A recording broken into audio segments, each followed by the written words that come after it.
आशा की किरण। સંત મૂળદાસજીની પ્રતિભાને સાંભળીને એક લૂંટારોને બહુ જ એની પ્રત્યે દ્વેષ થયો. મનમાં થયું આને આ સાધુને પતાઈ દેવા છે.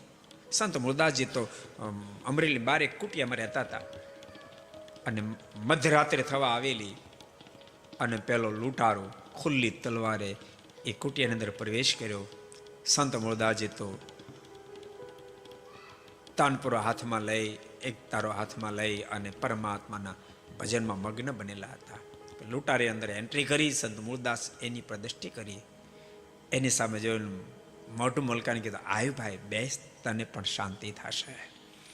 આયુ ભાઈ બેસ, તને પણ શાંતિ થાય. આટલા શબ્દો સાંભળતા લૂંટારોનું અંતસ્કરણ બદલ્યું છે. મનમાંથી ઓહો, અત્યાર સુધીમાં મારી જિંદગીમાં આટલો પ્રેમ ભર્યો આવકાર મને કોઈ આપ્યો જ નથી. મને કોઈ આપ્યો જ નથી. આ પહેલી વાર આવો સુંદર આવકાર આવા સંતને મરાય.